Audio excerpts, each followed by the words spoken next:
got Troy's future business, Marineland facility, and its 17 dolphins. I got to buy a lottery ticket. Its 17 bottlenose dolphins are up for sale amid bankruptcy proceedings. A beloved local marine attraction with deep roots in Northeast Florida is officially on the market.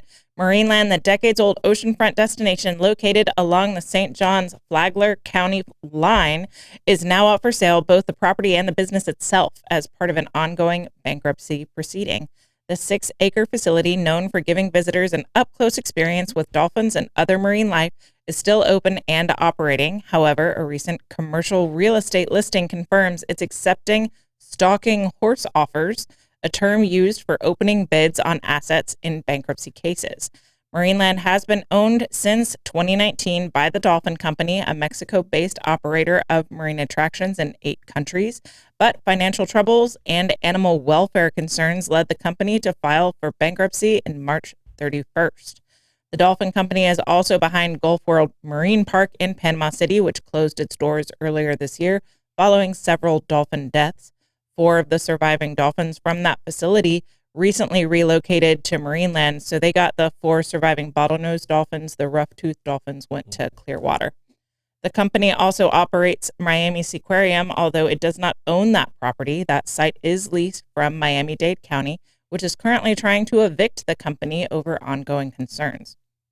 A USDA inspection in mid-June at Marineland noted 17 bottlenose dolphins on site. The only citation was for non-critical flaking paint near the water, with no other issues reported. In addition to Marineland, the real estate listing also includes Gulf World and the rights to operate the Miami Seaquarium, signaling a larger liquidation of the Dolphin Company's U.S. assets. At this time, no listing price has been disclosed, and the future of Marineland, including the animals in its care, remain uncertain.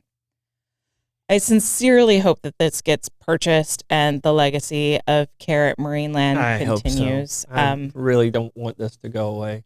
I mean, I have too many great childhood memories there as a child myself, and taking hundreds of kids there. If I win the lottery, I'm going to put them in a bed.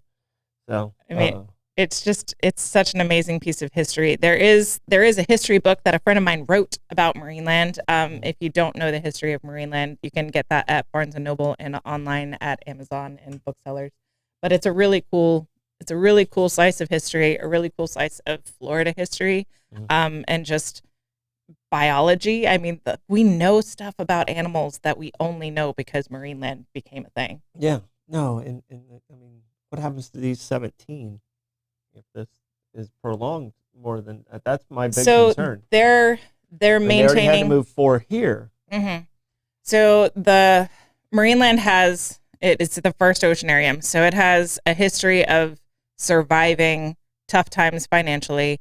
I mean, I know people that worked there when there was a legal battle over ownership. One company tried to buy the park just to run it into the ground because there was a clause in the contract. They wanted the property. If the park fails, then they get all of the animals. Mm-hmm. So they tried to purchase they wanted the animals, actually. They wanted the animals. The property they could sell, it was whatever, but they wanted the animals. They wanted their breeding program wasn't going well, and they wanted the animals. And we had the best animals in this kind of world at that point at Marineland. And so they tried to run the park into the ground just to get the animals. And the longest living dolphin in captivity was at Marineland. Yeah, she was born at Marineland. Was it Nellie? Nellie. Yeah, she's the Jacksonville University mascot, and she has her doctorate from Jacksonville University, which is kind of cool. But I did get to work with Nellie for the years that I was there. Nellie and her friend Lily, which Lily was a blonde dolphin. And the only reason we know anything about blonde dolphins is because people would catch them in their nets and they would drop them off at Marineland. So they're not albinos. They're blonde. Yeah, it's a double recessive coloration trait. Does it take more to train a blonde dolphin? You would think. They don't have a strong immune system. And so they had more health concerns. Okay. And so they did have male blonde dolphins. They tried to breed them together to see if they could have blonde dolphin babies, and they just they didn't do well. The blonde dolphins didn't.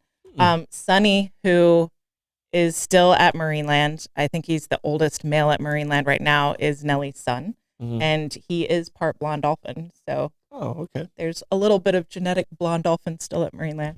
But there's just so much history there. And I just desperate for it to continue on. I still have friends that work there. It's such a cool place. Root for me to win the lottery tonight. I'm sure it's like 1 in a billion chance. I know. We win the lottery. I am the guy who would buy a zoo. So just I'll help you with it. I'm so irresponsible. I'm not gonna lie. Wait a second, you're my boss. I know, but I'm still. I mean, you know this. It's not a shocker. You know, I'm spontaneous and irresponsible. So, no comment. Yeah, we all know that. It's not a secret. So I think we need to save Marineland. All right.